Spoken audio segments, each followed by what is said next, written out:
Hello and welcome to Hot Topics Wednesdays.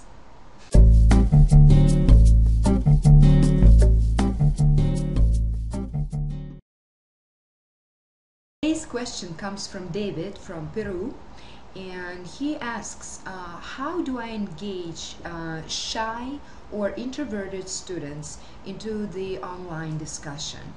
Which is a very good question because I think most of us online teachers and trainers have to deal with this problem. Well, as I already talked about it in my previous blogs, I believe that online environment is very transparent to emotions, and it's a very vulnerable environment. Gosh, for people like I'm an extrovert, but every time I post something, especially videos like this, I do feel a little scared because you never know. You put yourself out there and you never know what other people are going to say. And plus, my crowd who is listening to me, they're very educated and incredibly smart people. So I can imagine how online students feel. It is very scary to be in a face-to-face class and participate in discussions, but especially online. Where there's no immediate reaction from anybody, and whatever you post pretty much stays there forever, and you never know what reactions people have behind the screen. So on the one hand, it is a very vulnerable experience. On the other hand, research shows that actually introverts benefit from the online environment, and some students just express themselves in the ways that they would have never expressed themselves in a face-to-face context.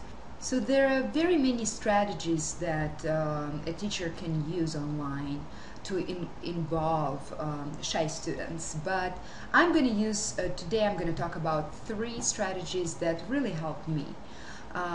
So strategy number 1, create connection from the very beginning. And what I mean by connection is just not only connection between you and your student, we already talked about this in other blogs, but among students. So people know their names, each other's names, they know their interests, and have initial contact. And I think that spending maybe the first class or a couple of classes for icebreaking activities is really going to pay off in a long run. And I will actually, I would love to share with you a resource that actually comes from the field of ESL, English as a Second Language. But this is such a great resource. I just love this website, and I go there for so many inspirational ideas. And I think that if you click to Icebreakers to find icebreakers, you're going to find that you can actually modify them to any field. So it is ESL Cafe, and I provided a link under this video for you. Activity that I use often is the avatar activity, and I also provided it below this video. And why I think that the use of avatars is really beneficial to especially shy students is because when they choose an avatar, they can feel less exposed, especially in the first several classes, and at the same time you can learn a lot from this activity about other people. So check it out, maybe you will like it. Strategy number 2, provide Netiquette rules. Since distance learning is a completely different environment from face-to-face, I think that it really requires a new set of skills, especially for written communication. If you want your students to participate in groups, through collaborative activities, through posts, through forums, you really need to set it up from the beginning that students know how to interact with each other using written language without offending each other.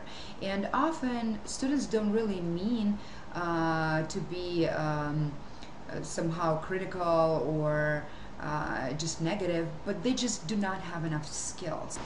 Strategy number 3, clarity of instruction. Well, I think online engagement is different for different people. Whatever you think is engagement and whatever standards you have for your students does not necessarily translate to everybody else. So I think just expecting your students to provide quality comments while you just tell them participate in this forum, that's not going to be very effective. So you need to tell them exactly what this participation entails. I also believe that you need to attach mini evaluation rubric that will show your students how you are gonna evaluate their contribution. And again, below this video you can find a mini sample of such a description with a possible rubric. If you like this video, please click like and share it with your social networks. And also, if you're not on my list, come on over and subscribe so you can get timely updates of this blog. Have a wonderful day and conquer the distance.